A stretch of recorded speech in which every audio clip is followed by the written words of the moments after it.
Hola, amigos. Hola, amigas. My name is Host Eric. And just because. So, the topic of this live stream, or at least the starting topic of it, you know how I tend to jump around, jump up, and get down.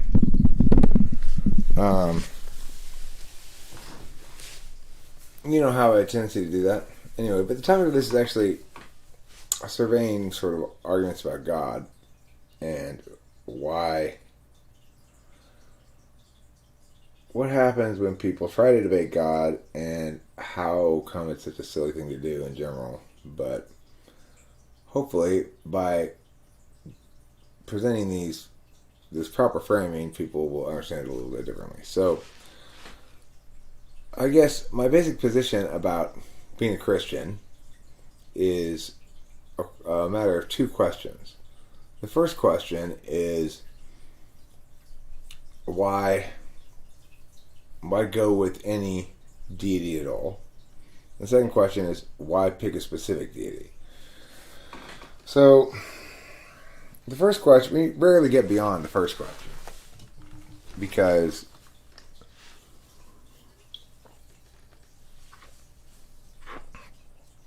any meaningful answer to the second question is going to be predicated on agreement on the first question.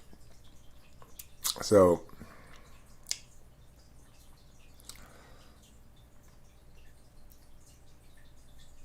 I'm going to use the expression ontologically include. There's some people ontologically include God, and some people don't. Some people ontologically exclude God, and some people simply don't address the matter, don't ontologically include or exclude God. So, the thing is, when we're talking about God in general, we should be descriptive, first of all, about what we mean when we use certain terms. So, like, when I talk about faith being a behavior, I'm saying that believing is something that I do. But beliefs really aren't things that I have. Not in any meaningful sense. To say that I have a belief is to say there are position statements that I'm likely to affirm, or will consistently affirm, and there are position statements that I will likely negate, consistently negate. Heyo, indeed, Octavio Silva. Heyo back, playa.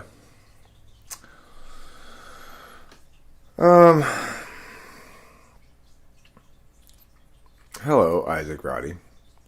So if somebody wants to be an atheist or an agnostic or whatever and argue with me, they're going to face a difficult challenge because I'm not saying that any given position statement is why I have a relationship with God.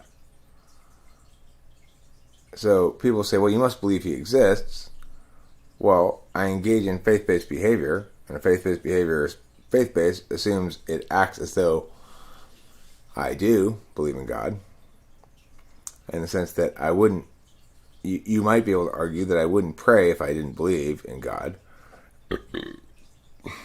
I would say that praying is a behavior of believing in God, not predicated on anything I have and maintain as is being positioned with belief. So,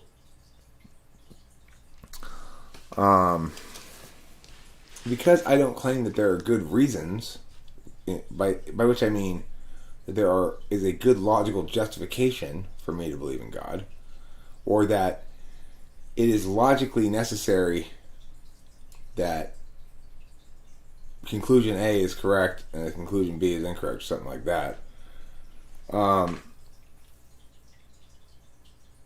That somehow I guess I shouldn't ascribe to myself the status of Christian or of a believer. That believers basically the category error here, or the fundamental mistake here, is this notion that believers are defined as believers by their willingness and desire to advocate in favor of their beliefs. But that's not necessarily the case at all.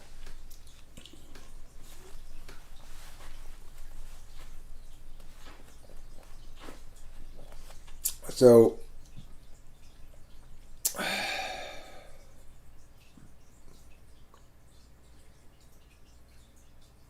let's type the bottom person in this image. Okay.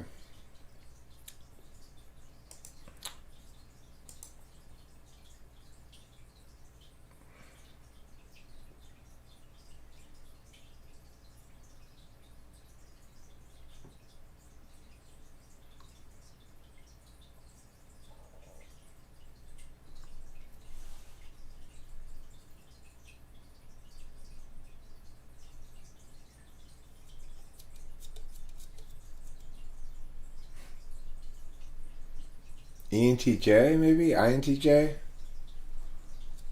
Asswipe? I would definitely say they fall under the category of asswipe. So, the basic problem with most discussions about God, atheism versus theism debates or whatever, is that the atheist assumes that one's ascription of belief is a matter that is parsed via a single metric, namely logic, either utilitarian or defensibility. So, of course, no magical thinking frame is ever going to be defensible when parsed out properly. And if you say, well, I believe in God because it's useful to me, then typically that will end the discussion. But they're saying, well, you're just being weak then. You need a crutch, that's fine. If you need a crutch, blah, blah, blah. They'll typically portray it as that. But the other side of the problem is that theists will often try to sustain that their belief or their faith is something that works like an affirmation, that in fact they need to affirm statements about it or something. Of course, it's just silly. It's silly to do that. That's not the right kind of metric to use for that frame of reference. The other thing that makes God debate silly is, even if we were to debate the position statement that God exists, what else can we think of that we debate the existence of? Well, there's Sasquatch, but you see, the question of whether Sasquatch exists has some falsification metrics built into it. Like, what would convince you that Sasquatch does exist? Well, catching one, having it in a cage, on display for everybody to see, that would be pretty convincing, right? What would convince you that aliens exist? Well, if a spaceship came down and landed in the middle of a city and strange creatures came out of it making clicks and strange noises and stuff, I think we'd all be pretty convinced. What's going to convince you that God exists? You could try to establish something like that. Well, if he were to come down, there was a giant head in the sky that said, I am the Lord Almighty God, hereby announcing to the world that I exist. I am here. I have powers, and you must obey. Repent now, or forever hold your peace. And then disappeared. I mean, is that going to convince people that God exists? Really? Is that going to convince atheists that God exists? I don't know. If so, why are they so much more weighting their concrete physical experience of having heard it themselves over some other justification that they might have? I mean, True, seeing is believing, quote unquote, but it doesn't necessarily mean they don't say seeing is being right. They say seeing is believing.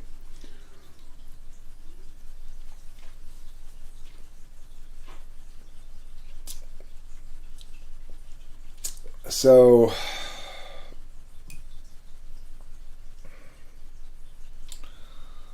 the thing is, of course, logical people, philosophy type people who tend to start out as atheists or something like that, they want things, they want to have a single philosophical answer or a clear understanding of the world that makes sense to them. And generally, they'll make their magical thinking leap somewhere, but will shroud it in assorted nonsense because they're trying to avoid that. That's exactly what they're trying to avoid. They're trying to get rid of the magic out of their metaphysics.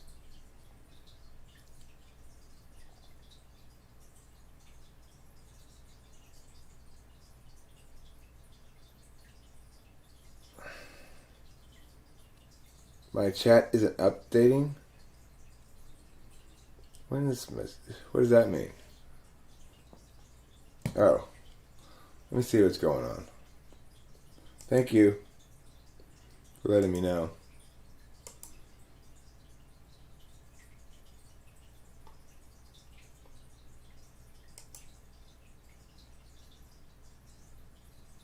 How about now? Now is it updating? It's just you and me, Octavia Silva, if you're still here.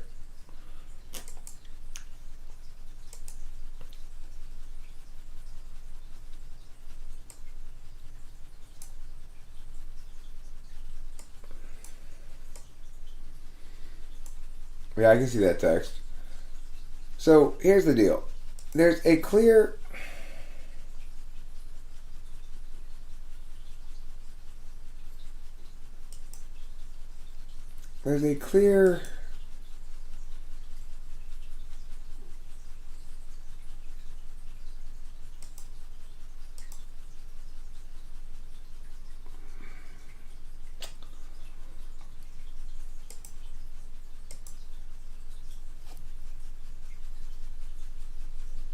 Okay, well, I'm trying to fix this thing now. So let me go back over here.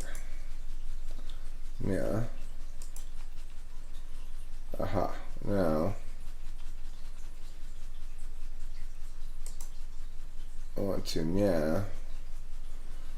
add another window, capture. Add another window, yeah. Add another window, capture. Hooray, hooray, hurrah. There we go. Now we're back in business, hopefully. Can you write something else now so I see if it updates again? Or if I've ruined it again? So, I really wanted to talk out this God thing because it really is, in my mind, test, I see your test. It really is pretty straightforward. It's like, at some point, there's going to have to be a dealing with a wall you can't see past. So, what I mean by that is, we need some sort of explanation for where we came from. We need an explanation for a teleology for our existence. Human beings understand everything through some frame of purpose. Either they undertake some course of action for their own reasons and their own purpose that's maybe not even explicitly stated, or they wonder what the purpose of something is, or they wonder why people did things, why things happened. They want to know both purpose and cause. The reason for this is the prime directive of human beings is to minimize the distance between map and territory. In other words, they want their predictions to be accurate. They want their assumptions to prove to be true. And they want to be able to know, abstractly, even if they can't experience physically. How was work? It was fine. Had to help him do these edits on his essay. His teacher made notes on it.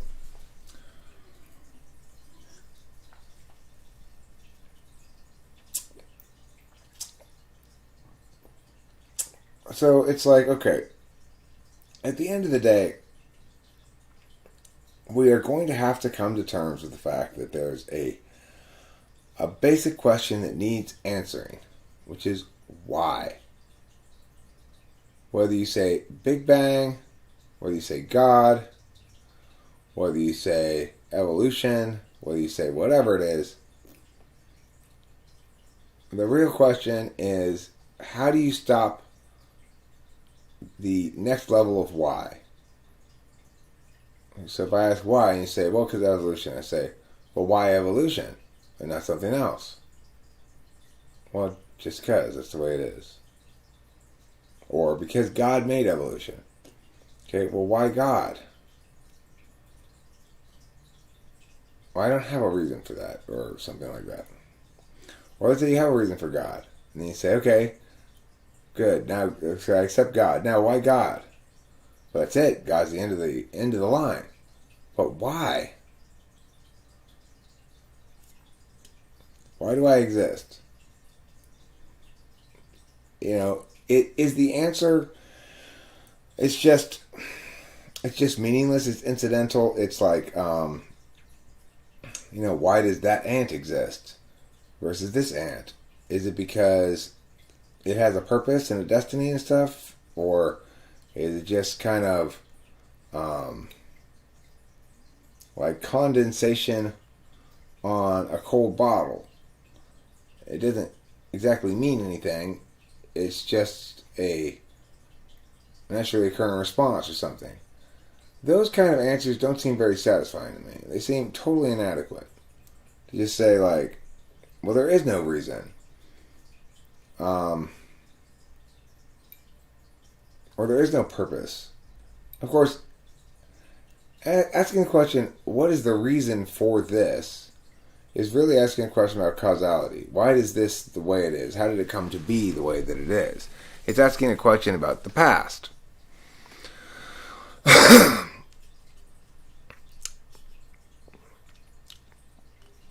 But it's also suggesting that there are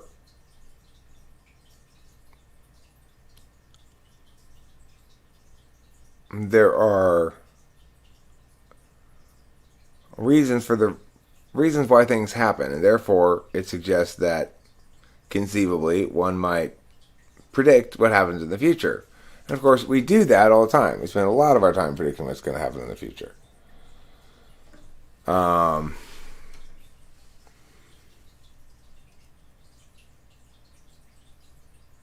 Yeah, it's all random. Nothing means anything.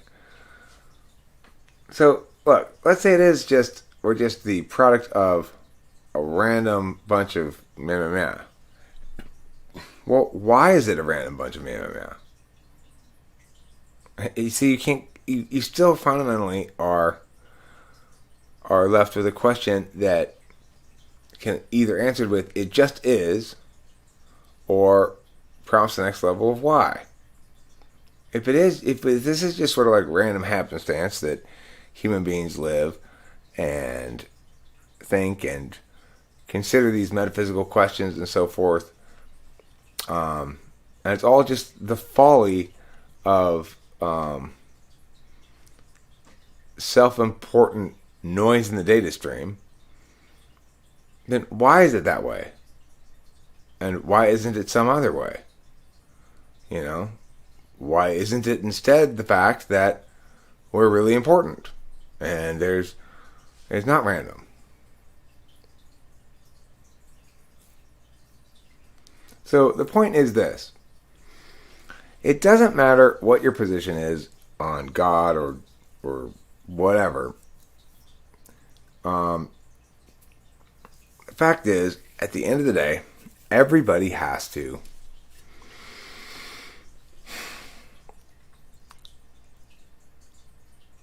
have some sort of relationship with this fundamental question, even if it's never thinking about it at all. Because it's easy enough for any of us to get trapped within what you might call a bonus level or something. You know how when you're playing level 1 in a game, and then you do something well, and you get this bonus time. So for like 20 seconds, you can try to grab as many of those things as you can, right? But when you're doing that, you're not actually making any progress on level 1. So what I'm saying there is, if you get stuck in those sort of side jaunts on level 1 easily enough and immersively enough, then it's conceivable that you are a person of very low self-reflection who doesn't really consider grand questions of one's own existence at all. But even if that's the case, the existence of all those individuals meaningfully connects to the existence of other individuals, such that a third party can make more meaning out of their own existence perhaps than they can. Is that meaning necessarily wrong? Is it necessarily right? I don't know. But the point is, none of us have any definitive answers that universalize for everybody. But many of us have definitive answers that are definitive for us, and that may even, to some extent, totalize for us. Now, if done properly, it should totalize in those areas where magical thinking is appropriate. But if it's not done properly, then it totalizes beyond those areas. I'm glad to hear that, David Sanderson. So then the futility of arguing about God is twofold. On the one hand, you've got arguments where both people are getting it wrong. Those are your atheist versus Christian debates, where the Christians are insisting on a literal interpretation of the Bible, and the atheists are using science to dispute it. Talk about, like, both people driving wildly out of the way of where they're going.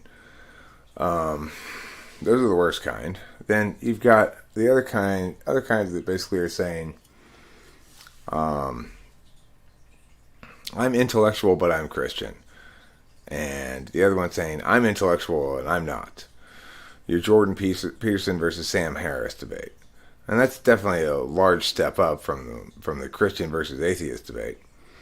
But still inadequate. Still failing to recognize that the problem is not getting what we're talking about, or else we wouldn't be having this debate, So the debate should be, really, if you're going to have any debate about God, it should be about what's the proper way to relate to God. Atheists would say, well, I don't believe in God, or you need to show me it exists first before I can relate to it. And I said, okay, so you're voting for adversarial. I said, no, I can't be adversarial to something that doesn't exist. Well, you sure seem adversarial to it. You're adversarial to its very existence. The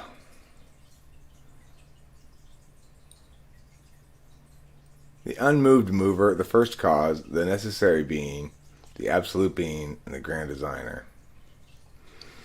Right, well, look, any purported proof of God will always fall short because of a core problem.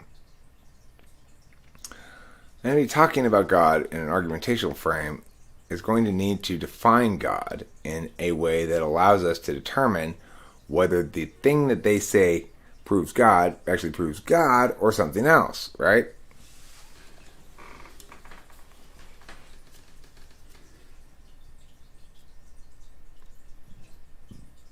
I mean, the point is this.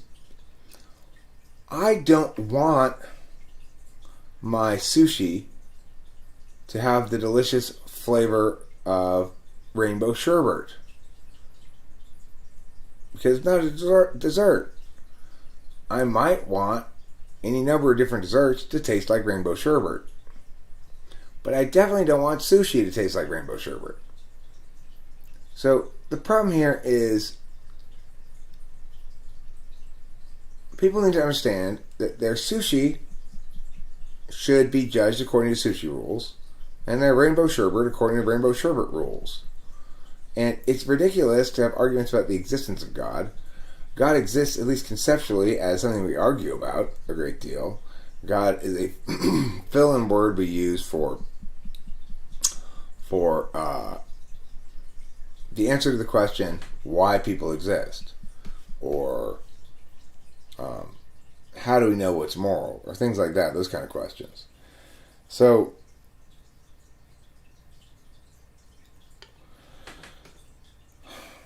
in that sense, God exists conceptually, at least. Now, atheists want to say, well, anything can exist conceptually, and therefore everything that exists only conceptually is of equal significance.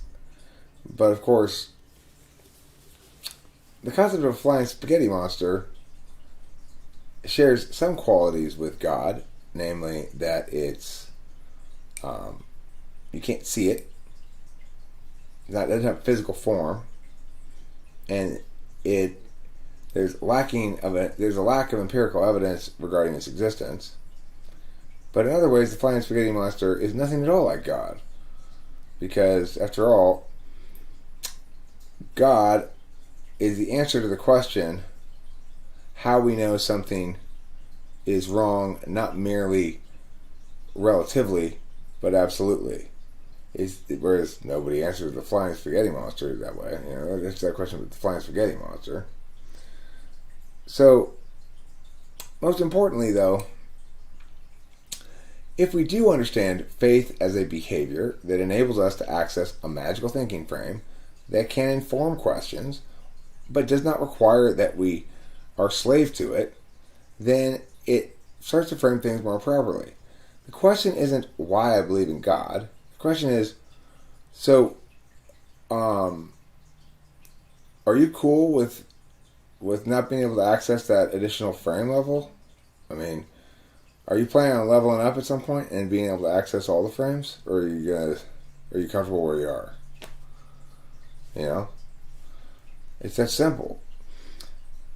A rationalist has at their disposal the ability to potentially say, here are the most defensible words. But what if it's a question that isn't determined by defensible words? Don't they want to have access to meaningful frames in that context as well? And if they think that they're incapable of code switching, they're wrong. I do it all the time.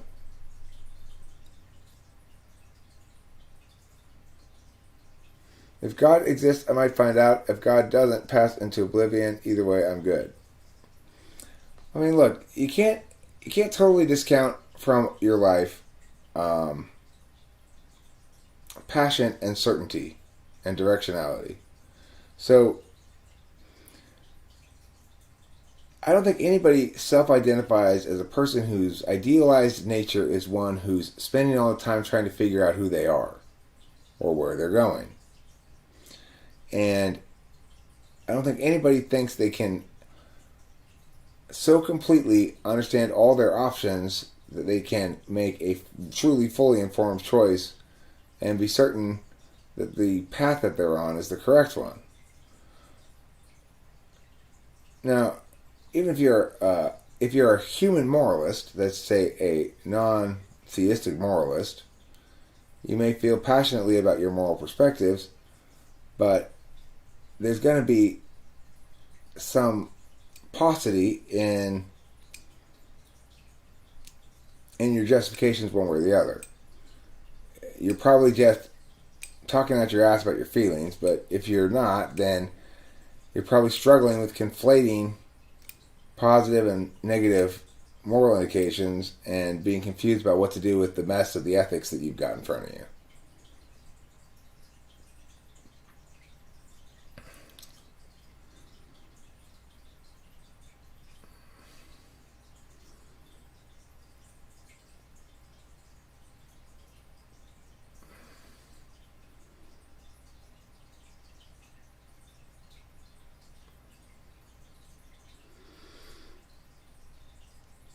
I mean, the thing is,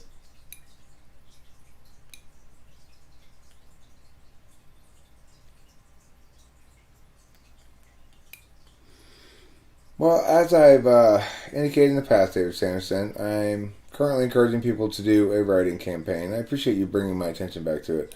I really need to make some more political videos explaining positions on things and stuff, and get back to encouraging people to write me in on the ballot. I figure I'll make a real push like the last month or two before. But the actual campaign for 2024, I mean,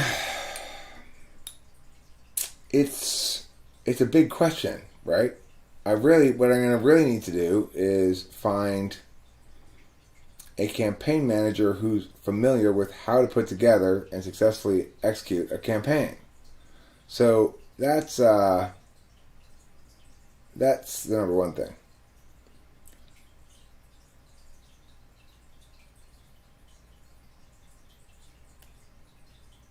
I don't have a very concrete answer for you in that regard, Dave Sanderson, except to say that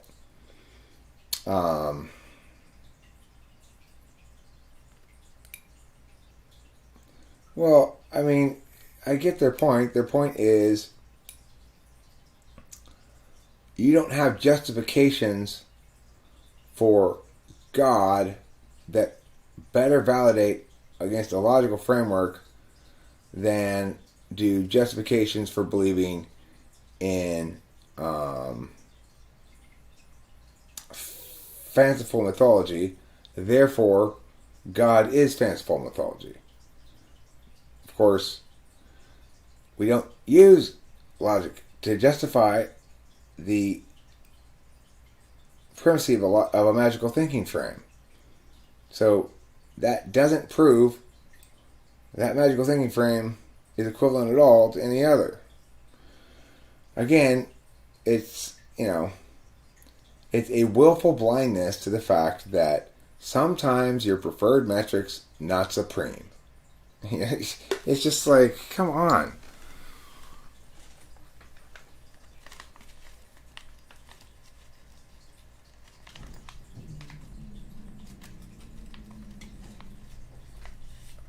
Well, David Sanderson, you are not the first person to express skepticism about my chances. But my answer to that is I've faced that lots of times before. And if it's something that I'm right about, that skepticism usually falls before me.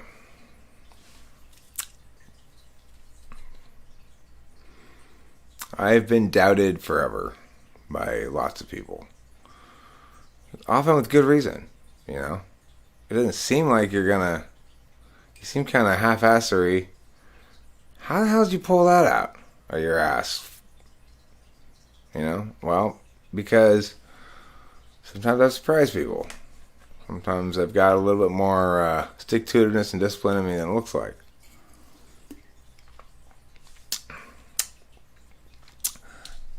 The biggest reason in the world that I will never become president is one that I'm immune to. The number one reason in the world that is true for most people that they will never become president is because they don't actually believe that they will become president or could ever. It's not within their range of legitimate possibilities, let alone likelihoods.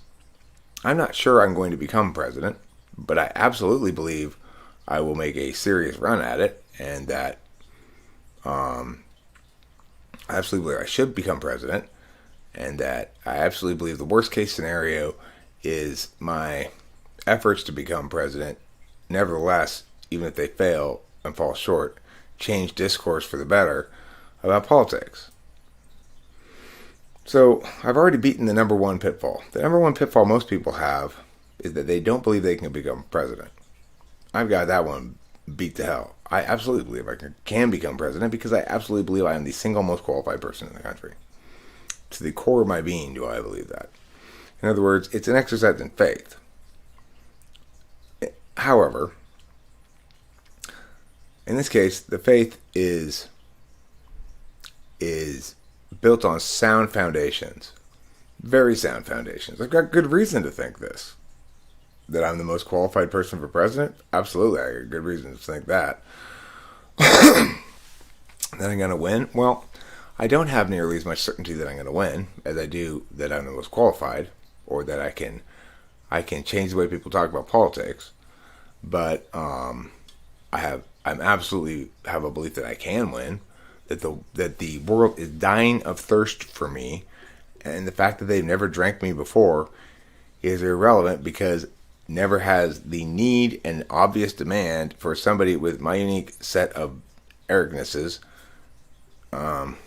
to step up and handle shit.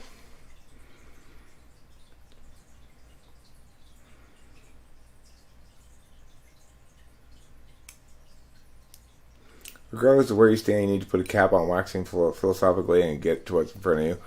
Well, that's true. At the moment, I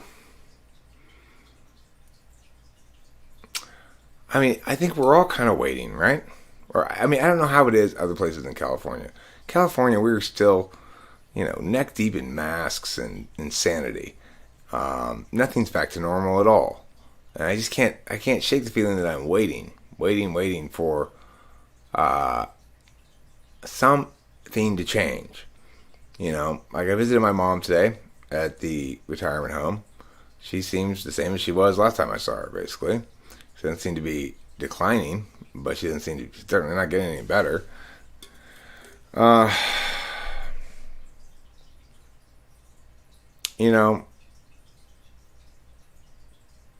dad, on the other hand, does seem to actually be declining a little bit.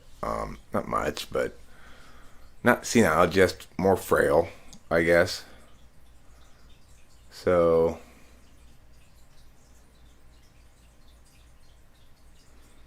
I've got a lot of sort of changing circumstances, or potentially changing circumstances, that are currently in a state of equilibrium. And some of those are personal and some of those are global.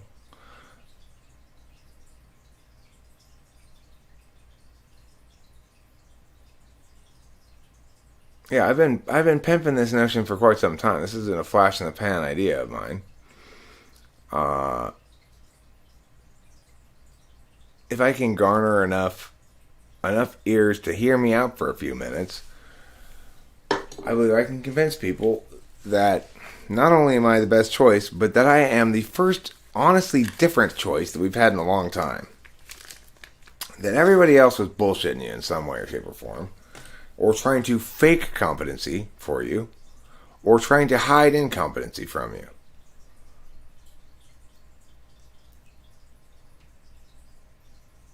You had an intuition that I am dealing with the concept of death.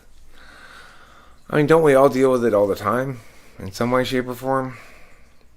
It's true that I've become aware more of, or it sort of weighs more heavily on me, the reality of how long sometimes things take, about wasting time on things that don't amount to anything, or any, it's like I've become more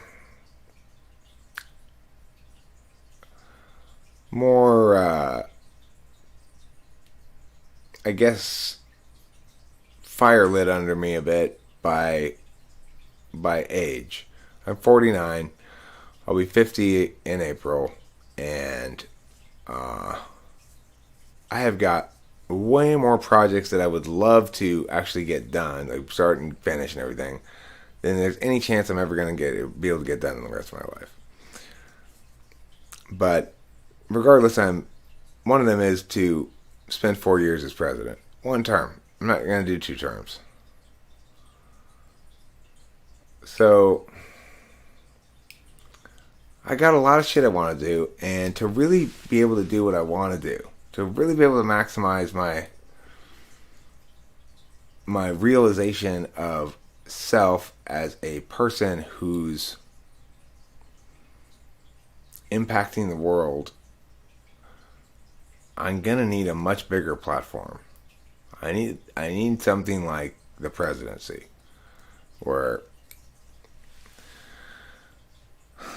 it's not that I'm going to do so much in my capacity as president that people have never done before. I do have some interesting strategies that have not been tried before and that are going to be very effective, I think, and will make me uniquely effective as a president as well in terms of policy and stuff. But what I really know is that how I talking about politics is desperately needed to be heard by everybody in the country. It's both anti-groupist and also pro-individual, so it should appeal to both sides. I'm in favor of creative solutions that avoid the wedgy part of wedge issues. I'm in favor of directing our attention to things on an issue-by-issue basis rather than in terms of these ideological clumps that we currently deal with. And everybody can know I'm going to be fair, even if I don't like your position at all. I'm still going to be fair because I'm going to say, look, this is fundamentally democracy. We need to be inclusive of varying views when we can. If we can find a way to include this thing that can bypass objections A, B, C, and D, then let's try to do it. In other words, I'm not against anybody. I'm just against bad ideas.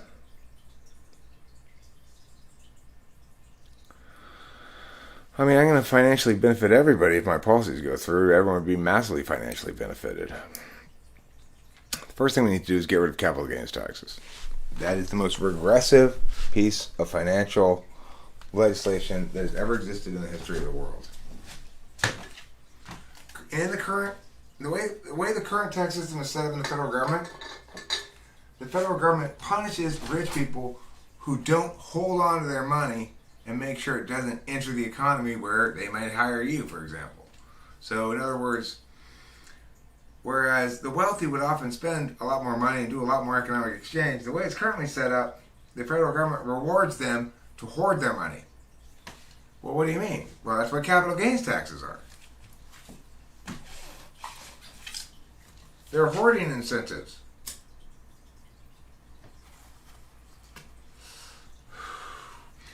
They're also fundamentally unfair because your income has already been taxed. If you choose to buy candy with it, you might pay a little bit more sales tax. But if you choose to invest it, okay, so let's pay sales tax on that then. If you win, if your investment pays off, why should you be taxed on that money as well? Your money's already been taxed. You chose to spend your money on investing in something that profited you. Don't tax it again. But regardless, people don't seem to understand that all these various insane tax protocols the federal government has hurt every single person down to the very poorest. The poorest person in the world, in the country, may not pay anything in taxes, but that doesn't mean the tax policy is helping them. It means it's hurting them. If the tax policy were helping them, they'd be rich enough to pay taxes.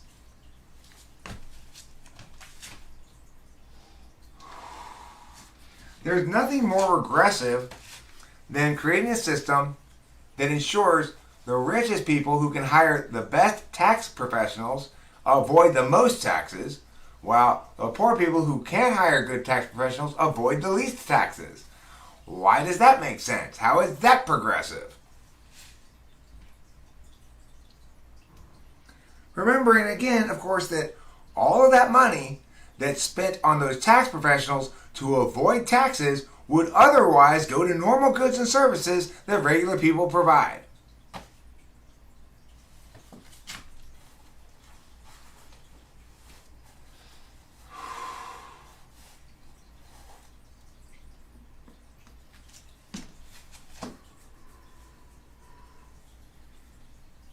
2024. I would like everybody to write my name in on the ballot in 2020. I'd like there to be. I will go over my writing campaign for 2020 again tomorrow. I'll make some more videos on that. I'll try to make a set of them and schedule them so I don't have to stay on top of it. I'm not really good at staying on top of shit because of my sleepy weeks, you know.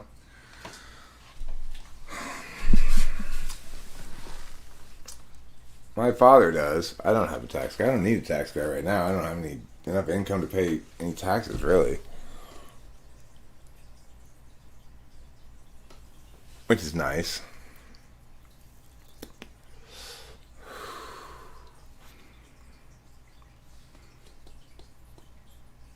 The other thing is, a lot of the income I get in cash. And there's no record of there ever being any employment, you know. So, but even then, if I were to add all that up, it still wouldn't hardly make enough money to pay any taxes.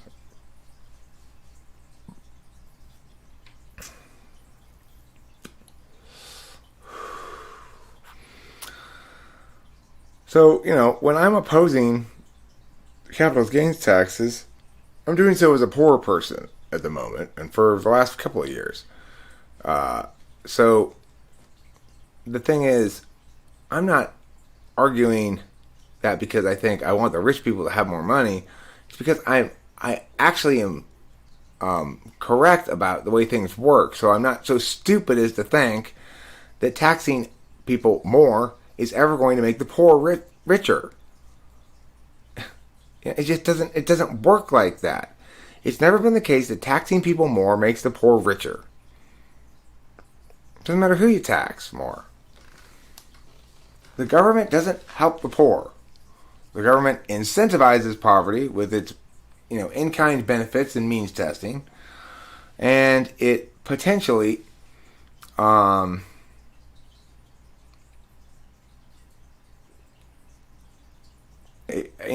guess it provides some things that are of general use that benefit the poor, like parks and stuff. But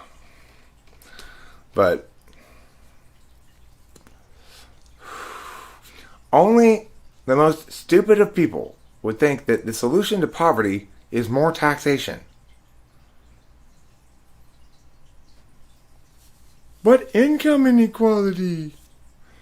Income inequality is not the result of the government handing out money unfairly, which people seem to think it is. Like, there's a finite big pile of money, and the government's distributing it to the rich people and not giving it to the poor people.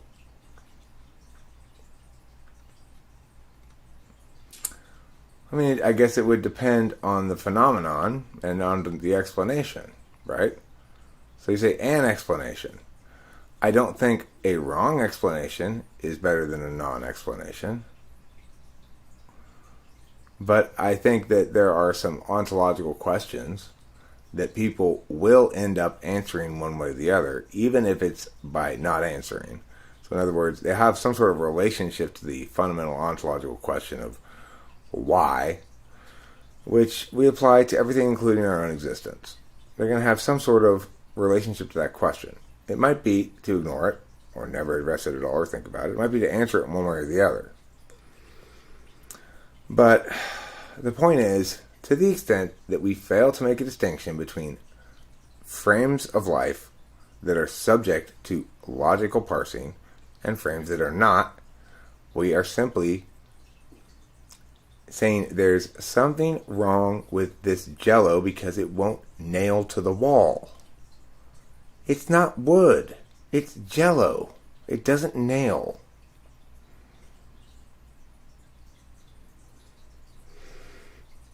So yeah, that's my answer to that dialectic evolution, is that a bad explanation is worse than a non-explanation. The wrong explanation is worse than no explanation. But remember, an answer is not necessarily an explanation.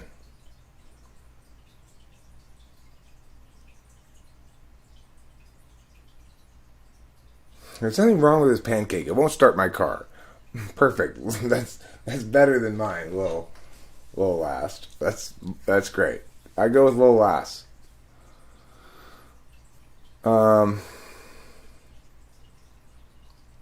So, what I think is if you're going to argue something at all, know what it is you're arguing and why. And, what would constitute victory? Well, because you want to put in shelving and you need a support structure underneath the shelves. What better than Jell-O? You got to understand what you're arguing. So when I'm arguing, if you want to ask me why I'm a Christian, I can answer that question. If you want to ask me why do I believe God exists, I'm going to take exception with that question. Because at the moment, I'm not believing God exists. I'm talking to you about other things. Well, what do you mean? Well, I reject the idea that a belief is something you carry with you. Now, it's true that my affirmation regarding this is going to remain the same, but it is not true that at any given moment I am engaging in any sort of faith or belief in God. Maybe you could say that assumption underlies everything, but right now we're talking with words. And if you're saying, why do I say these words and not those words? It's not because of God. It's because these words and not those words are more correct or work better or something like that.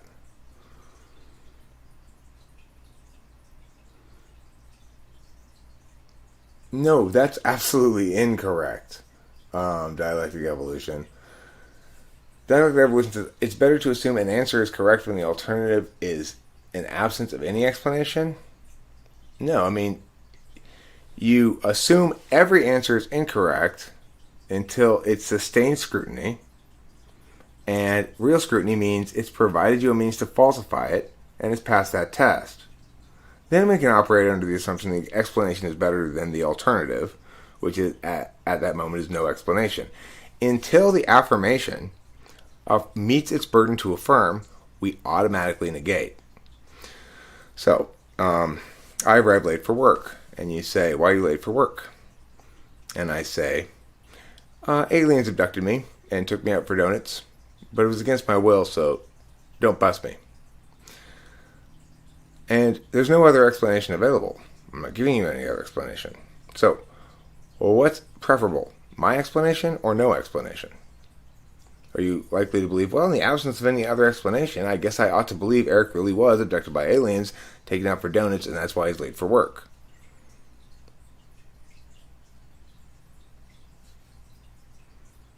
The answer can be a non-answer, in other words, a contradiction.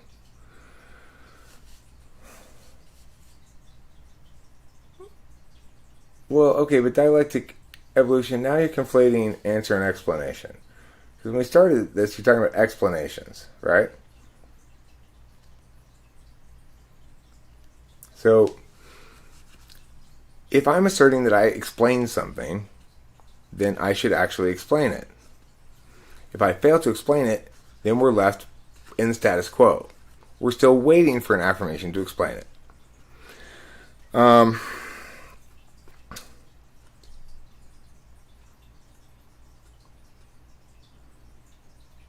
Let's say human beings were looking at a natural arch that people walked across like a bridge before they invented bridges. And they said, I wonder how come that thing stays up? And they didn't understand the concept. And one guy posited that it stayed up because it arched over a patch of yellow flowers. That the yellow flowers caused it to stay up.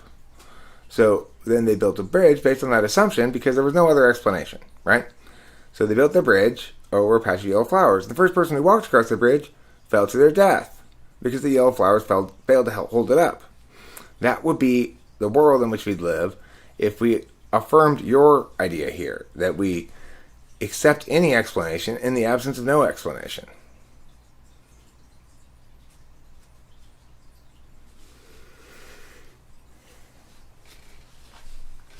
Okay, so in which way does it... Okay, so it's an answer but not an explanation then. Is that what you're saying? It is true that an answer can be not an explanation. For example, providing a answer that is self-contradictory would be an answer but not explain anything.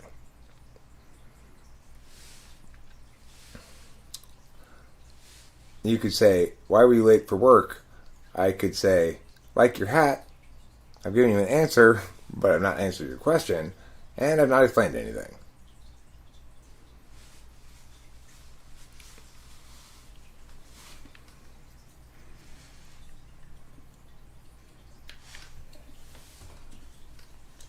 See?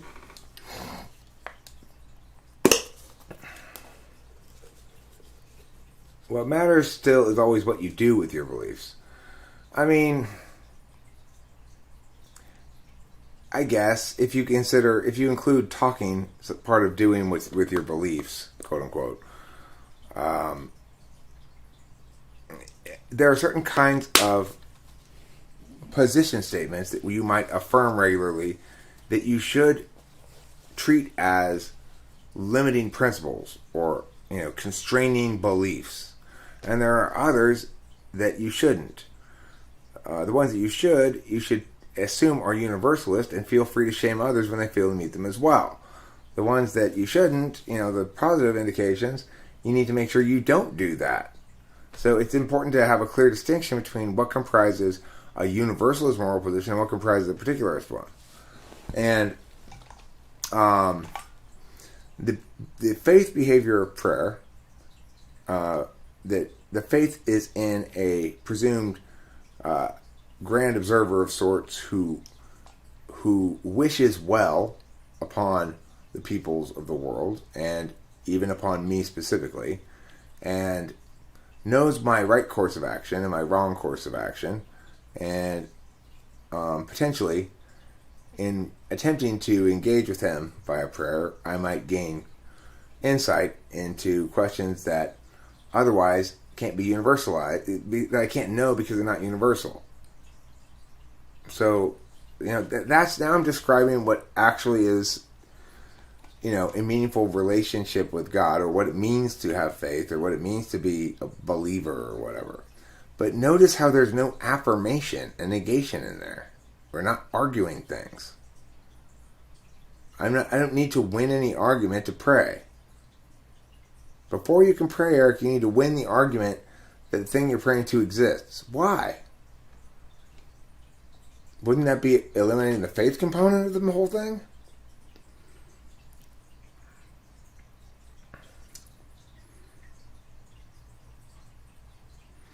Well, okay, a little last, to answer that question, let's distinguish between TI-NE and NETI. It is true that NE can take action on the internal metaphysical field just as well as it can on the external metaphysical field. What I mean by saying that its most native spot is the external metaphysical field is that when you ideate on the internal metaphysical field, you have to store that ideation somehow, or have it externalized so you can keep reference in it. If you have fourth slot SI, you really need to externalize it mostly in order to keep track of it at all, in order to have something to look back on and reference what you were thinking about. If you have third slot SI, on the other hand, you can keep a lot of that NE action that's happening on the internal metaphysical field. You can archive it without externalizing it better. So they're a lot less likely to be talkative than ENTPs. And in fact, ENTPs, when given another a means to get out their extroverted intuition, like this here, and additionally other things that I do to get it out in kind of a public fashion, will find themselves becoming much more quiet in their in the time when they're not on the camera and stuff.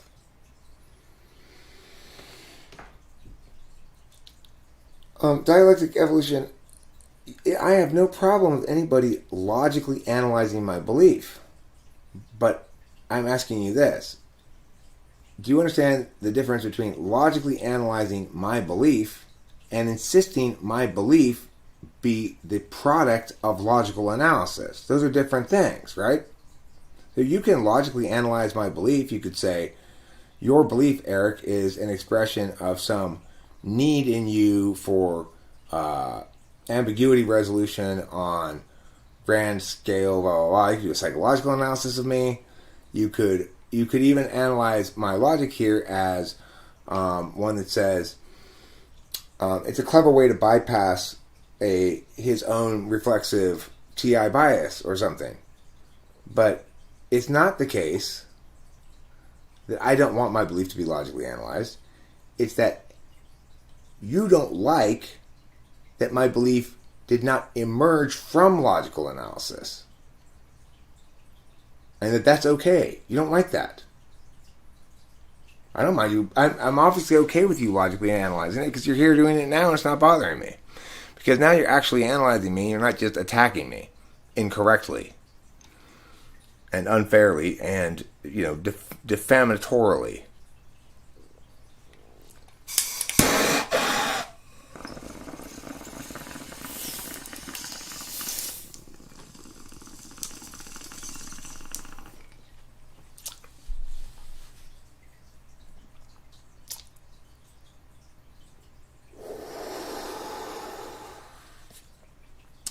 When you ask questions to pin me down about why I believe what I believe in, I explain that the believing occurs during the behavior. It's not something I retain afterwards as a position statement that I want to affirm or negate. That's because I'm being honest and describing to you my actual relationship with the matter. That annoys you because you want me to be subject to your frame of reference, but I'm not.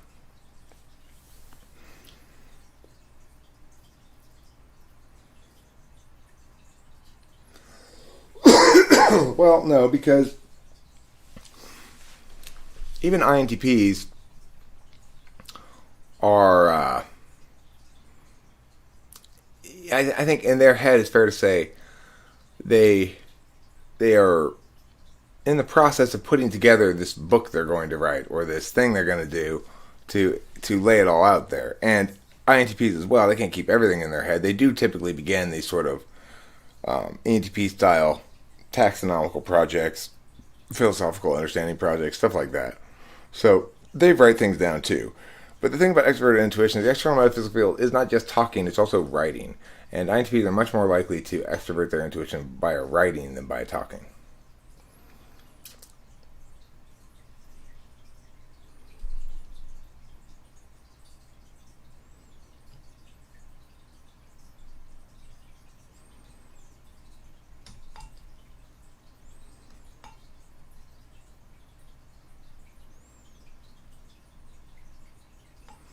Yeah, I can talk. I can also think them out in my head for a long time without ever voicing them. And that I find to be it makes me feel bad. So, one of the worst things, one of the ways that I can make sure I'm in a bad mental place is to have a long drive by myself. Because invariably I get all caught up in my head about whatever I'm thinking about, and then it just goes round and round and round, and by the time I get where I'm going 8 hours later, I'm like depressed. I gotta go get another jug of coffee or another can of coffee from outside.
No, that's not what I went to get. God damn it, Eric. God, your memory is shit. I'll be right back.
I mean, here's the thing. When we frame, this is why I start here, and why it's so messy that people don't listen to me, right? When we start by the point that I make, which is faith is a behavior, then we start to think, okay, what kind of questions would we ask? And the answer is, would we ask, well, why do you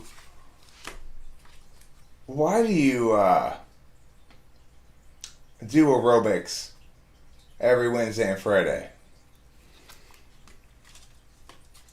I mean, you might, and the person might say either to get fit, or I like seeing the people there, or I just like the way it makes me feel, or whatever. And the person would go, oh,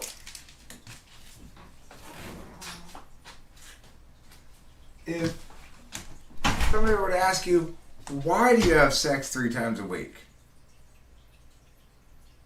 You'd say, because, I don't know, that's about how often I want to have it. And they go, oh. But instead of talking about faith properly, why do you pray? Is a good question. They say, why do you believe in God? They don't say, they don't say, why do you believe in going to aerobics class? They don't say, why do you believe it's a good idea to have sex? Because we all know the choice to go to aerobics class or have sex is not predicated on some belief that you can defend. So why shouldn't we treat prayer the same way? What drives the atheist or pure rationalist crazy is they see that as somehow me avoiding, like what he said there, you don't want your belief to be logically analyzed. You're presuming it's a belief, that is to say, a position statement that I'm going to affirm or negate. If I say, why do you have sex? Well, because, I don't know, how do you have sex 3 times a week? Well, I don't know, I like to want to have sex that often. You wouldn't say, you don't want your sex to be analyzed.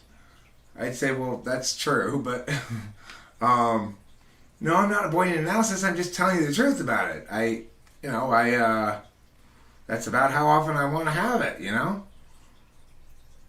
What more do you, it's like, but surely if you have it that often, it's because you believe that's the right number of times a week to have sex. That's the only reason you could possibly have sex 3 times a week, is because you have a position statement that you would affirm that that's the best way to be. Well, nonsense. Absolute, complete nonsense. So why should we treat prayer any differently? Instead, the atheist types or the rationalist type begin the conversation with, so, why do you believe in God? Going up, it's the same thing as going up to somebody who's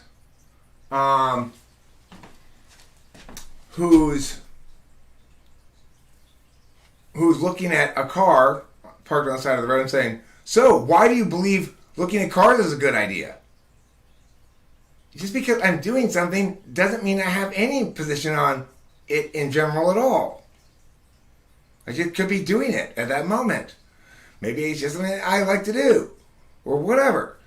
But the problem is that people who are rationalists, they don't want to allow faith to be what it is, a behavior.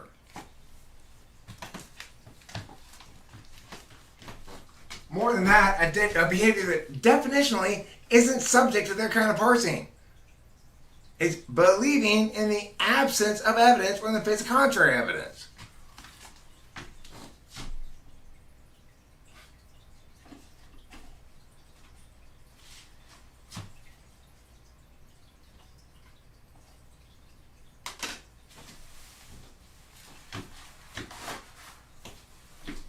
Don't want my belief logically analyzed.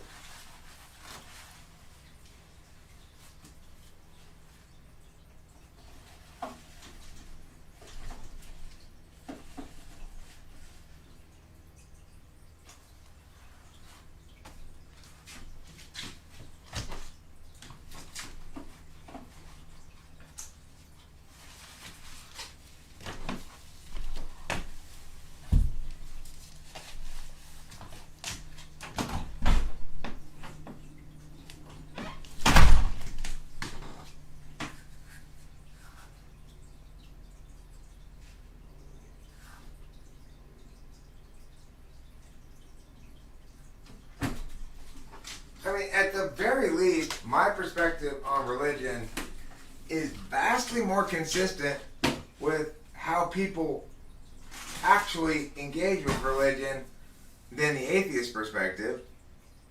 Religious people didn't decide to become religious because it was the most logical paradigm. Obviously. And then shaming them for adhering to something that doesn't validate because it's not a logical paradigm, well, that's just, circle jerking yourself while shooting fish in a barrel.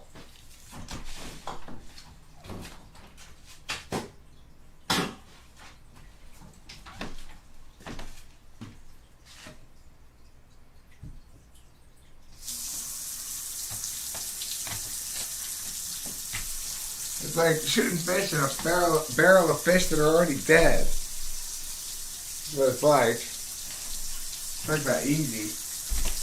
Fish aren't even swimming around.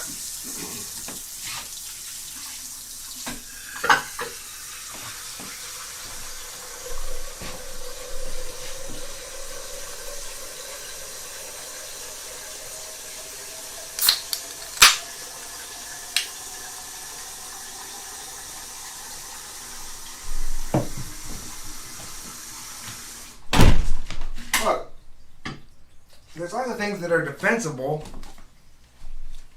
for non-universal reasons.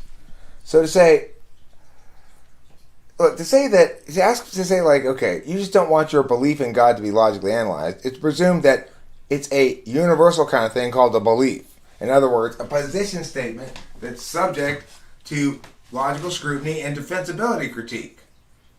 My point is it's not that.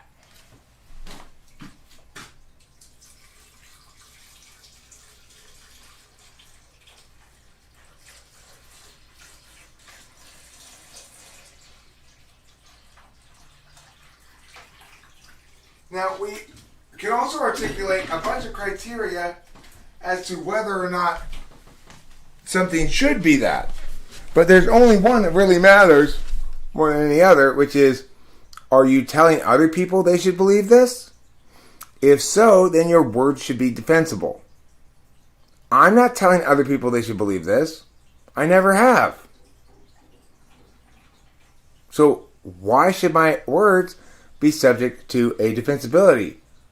I mean, why should my description of myself as engaging in faith-based behaviors be subject to a justification critique if you can't articulate anything that's bad about it? Now, if my behavior were robbing people, different question.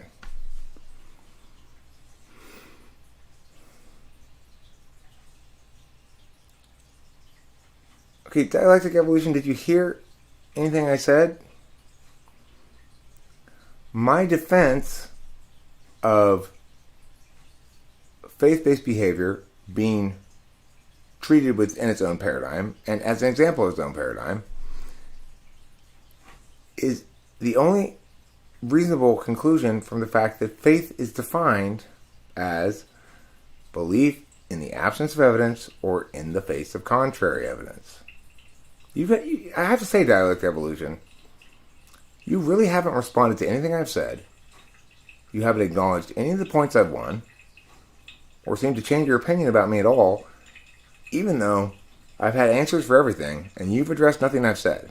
So that makes me convinced you're probably not really interested in finding the truth here. You're interested in attacking me.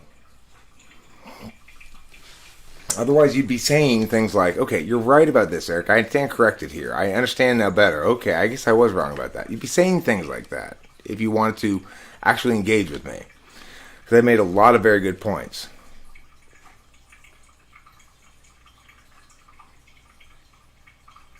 Again, dialectic evolution, you are not addressing what I'm saying.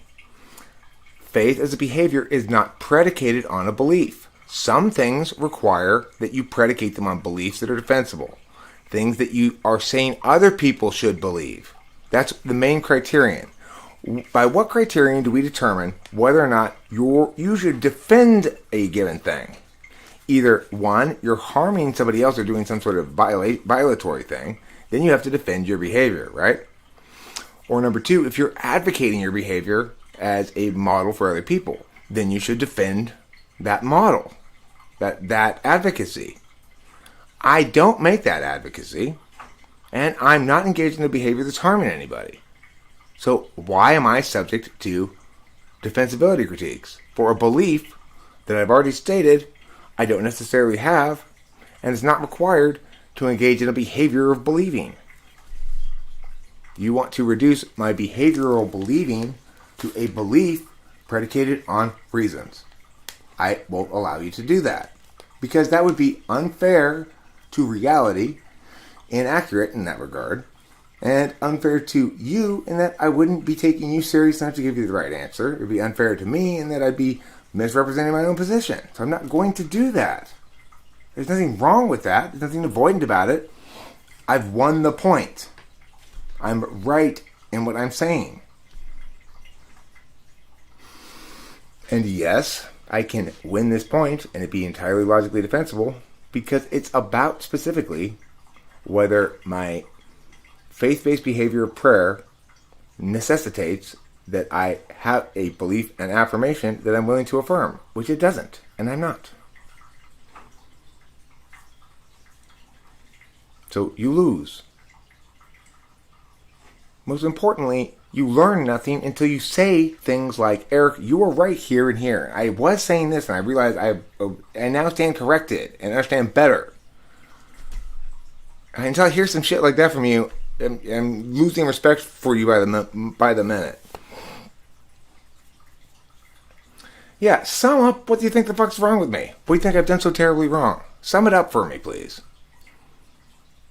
How I was disingenuous in any way. What's wrong with this position? Can you come up with a different criterion than I provided for when and how we should have to hold ourselves accountable for defensible words? I think my criteria are pretty good. If you're trying to suggest if you're trying to use it as advice for people, you should think this too, then you should defend those words. Sure, I'm not doing that though. Or if I'm engaged in a behavior that's somehow worthy of critique, go for it. Go ahead and critique it. I haven't heard any critique of the behavior, and I haven't heard any justification for why I should have to determine this behavior as a consequent of the antecedent of affirming some position statement. Why? There's no reason to. You've not answered anything at all.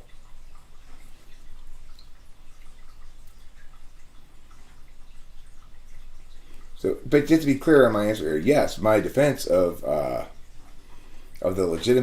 of the legitimacy of my position here absolutely does withstand logical scrutiny because it must. Because in this case, I am advocating very clearly that my interpretation of prayer as a behavior, not subject to predication upon some sort of advocacy, is correct. It's the correct interpretation of it, and that it's acceptable for me to have that as a correct interpretation, that I needn't defend my position on that behavior, because we can come up with good criteria as to when behaviors ought to be defended and when they ought not.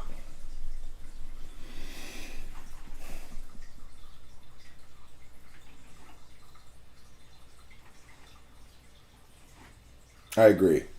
I used to say that to my ex-wife. She hated it. And Kimberly, too. Hated it. Okay, well, you repeat back to me what I said then. So I know you understand. Oh my God, she hated that more than anything in the world. But thank you. That's a good heuristic to use to remind people when they're just trying to, when they're playing yeah but, you know. Dialectic evolution is not interested in a genuine back and forth. He's interested in yeah but. He says something challenging. I give an excellent response, on point, and determinate on the issue. He ignores it and yeah but something else. So you're not taking advantage of an opportunity to grow, and you are instead choosing a stubborn course of action that suggests you're not being serious about the ideas or me, or adversarial and prone to pissing me off.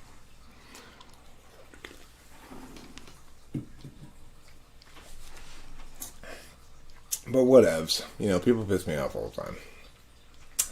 Ain't no big deal. Yeah. Ain't no big deal. Oh, am I behind or something? Am I behind like the derriere of a large-butted Hottentot? Are you a large-butted Hottentot?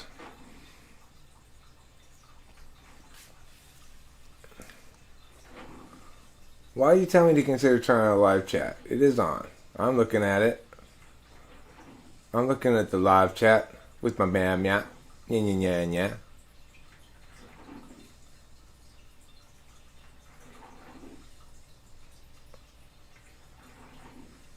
So what's interesting is the obvious question that anybody who wanted to understand shit in general would follow up with is, okay, so let's say for the sake of argument that it is a behavior. Why do you engage in the behavior? I can tell you a very concrete answer to that. But I don't think dialectic evolution is interested, and I don't think Homie was interested either. Because there is a reason why I engage in the behavior, but I can't get past either of these two guys insisting that the behavior be predicated on a belief. Right?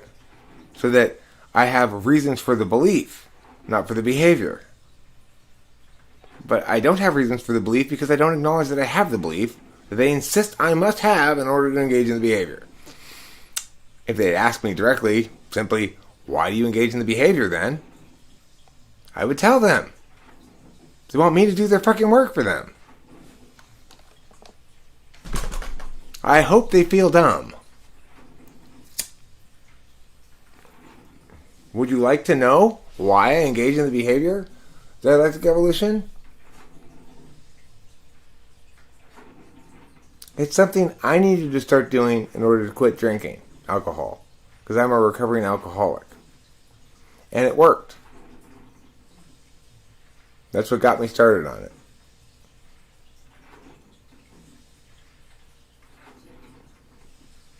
But that's not a good reason to believe in God. I never said I believed in God. That's a belief you're talking about. I'm not talking about that. That's stupid.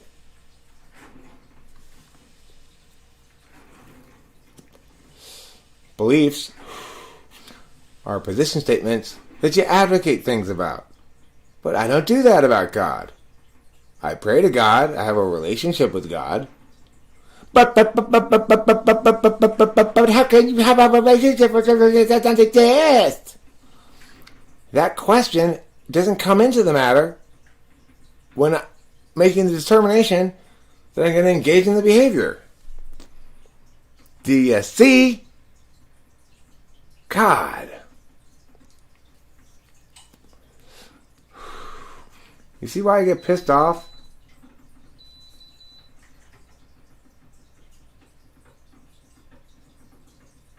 Until I'm not, right. And then I'm likely to insult people. But you know, I don't know what to say. If the boot fits,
well, I never heard of such a person, Dialectic Evolution. I've also never heard anybody else make the argument I've made before.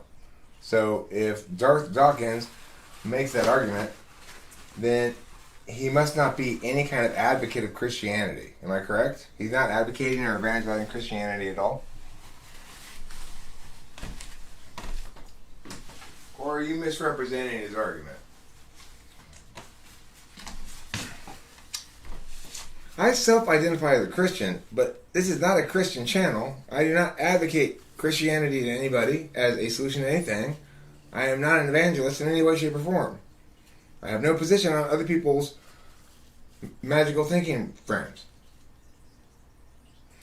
Is Darth Dawkins also an equivalent? Or does he argue in favor of Christianity?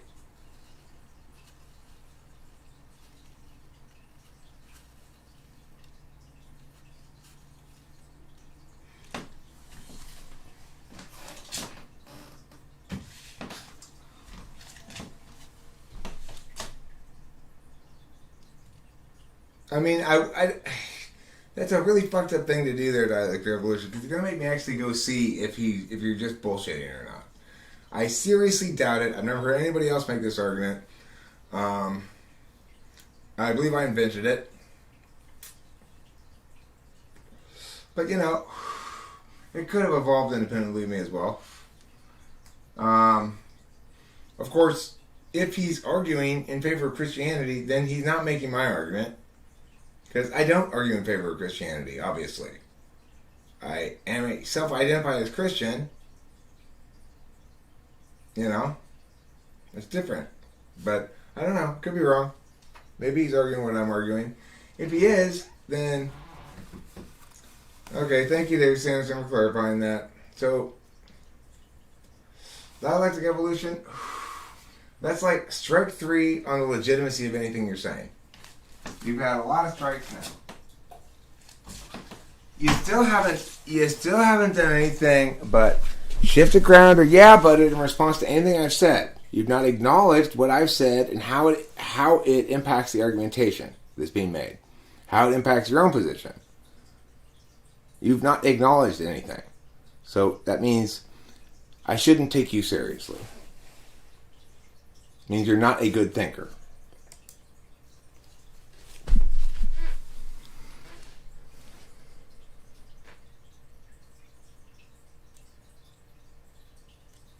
Now, so I'm going to take it on faith here. David Sanderson is right about Dawkins.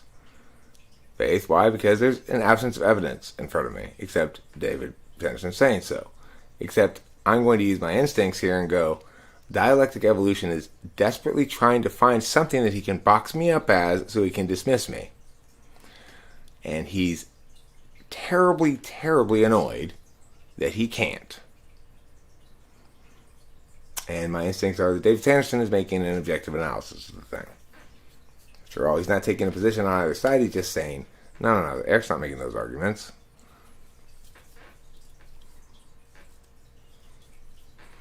So, sorry, Dialectic Evolution.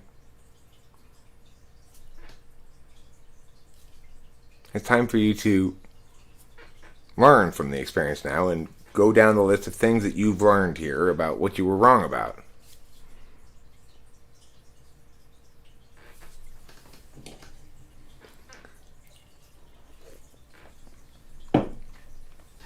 I'm going to play the guitar once or twice, play a song or two on the guitar. Then I'll probably call it a night, but I'm glad, actually, though, the Dialectic Evolution was here to follow up on his earlier claims and hopefully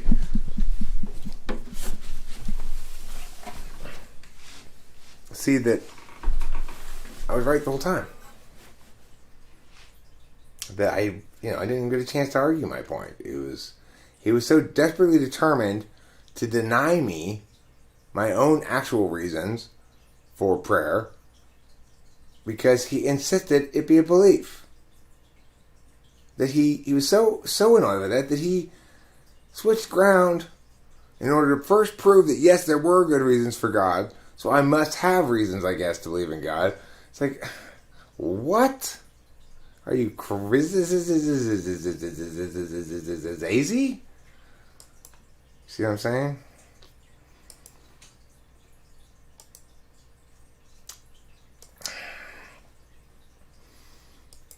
Alright, so song on the guitar.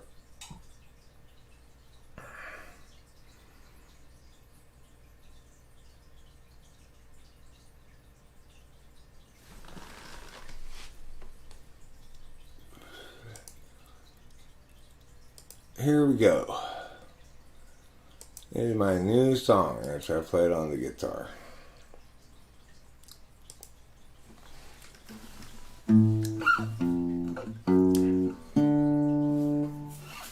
Santa Ana's from the east are blowing, driving on this mountain fire. Grant and Lana had best be going, they cut it down to the wire. Everywhere apocalypse hung heavy, and the truck was piling with ash. Lana got the dogs in the Chevy, and Grant counted out the petty cash. And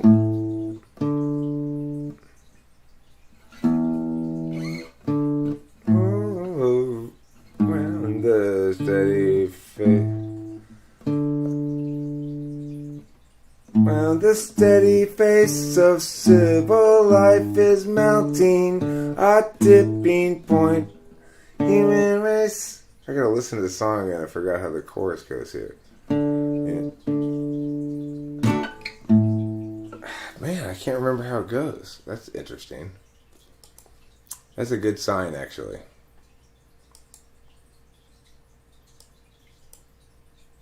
I have to listen to it for a second. Well, it is a new song, you know.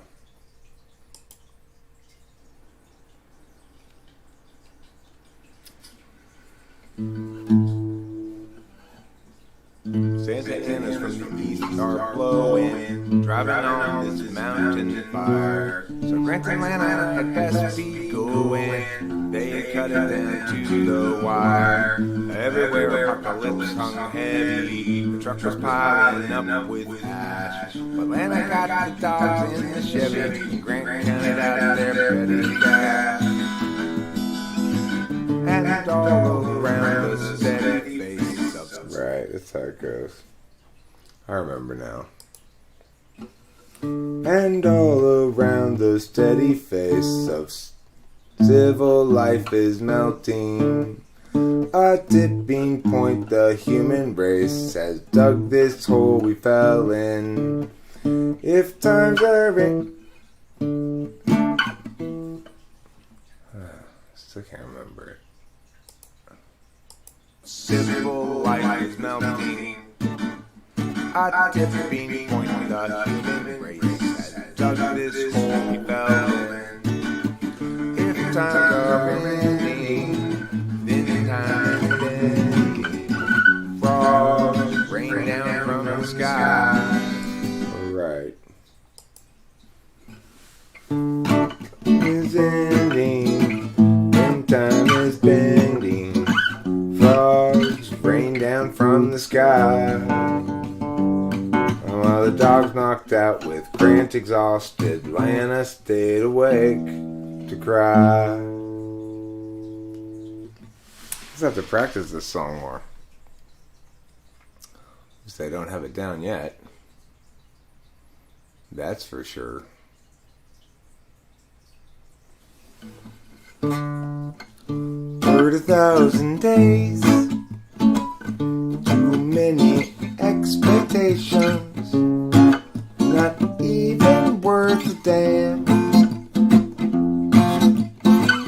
30,000 nights, sip off the intoxication, otherwise you won't escape the plan. I wasted half my days trying on others' ways. Who can tell me my priorities? Is there anybody knows the key? 'Cause I'm tired of doing it wrong. One direction and have all along. Wait until I know. Or is that just hesitation? Clarity's no good once your chance is gone. What I need to show is it's so below my station. I'm tired of doing it wrong. I wasted half my days trying on others' ways. Who can tell me my priorities? Is there anybody knows the key? 'Cause I think I'm doing it wrong. Yeah, I think I'm doing it wrong. Well, I think I'm doing it wrong. Doing it wrong. That's a good song. Alright, well, I'm gonna go, I think. Any last thoughts for anybody? Any last dreams of mystery? Any last words of wisdom? Any last truths of forever?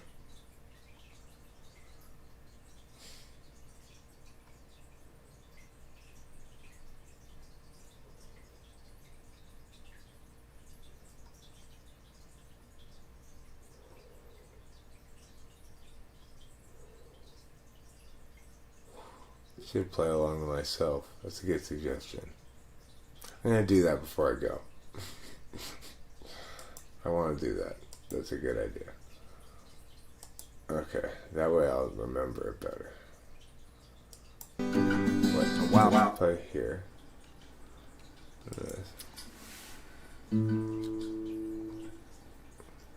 Santa Ana's from the east are blowing, driving on this mountain fire. Grand Atlanta had best be going, they cut it down to the wire. Everywhere apocalypse hung heavy, trucks piling up with ash. Atlanta got the dogs in the Chevy, and Grand Canada got their petty cash. And all around the steady face of civil life is melting. A tipping point, the human race has dug this hole we fell in. If times are ending, then time is bending. Frogs rain down from the sky, while the dog's knocked out with friends exhausted. Lana stayed away to cry. 120 hours Labor Day. That means cooking outdoors. Guy is trying fire out away. Sure, those watch fire chase them west down the incline till they reach foothills below. They found a room cheap for the night online. These they had someplace to go. Tomorrow they evaluate their options. Now that their life burned away, Lancis got a place in Laughlin. Wasn't really any more to say. And all around the steady face of civil life melting. I tipping point the human race. Dug his hole he fell in. If times are ending, then time is bending. Frogs rain down from the sky. It's funny how I could play it this morning, but I can't play it now.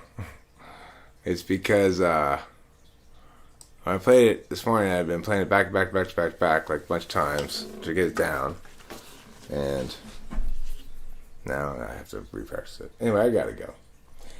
Sure, I'm interested in debating anybody. I would love to see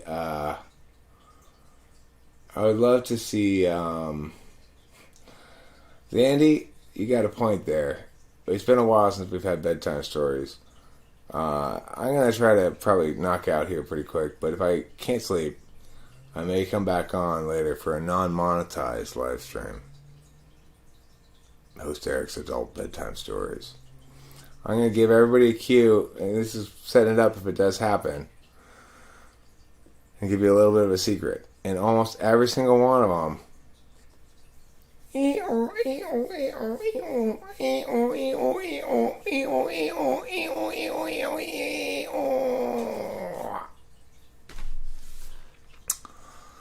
I've got a bowl full of empathy for you to soak your fingers in after we're over, so if you're worried about that, don't.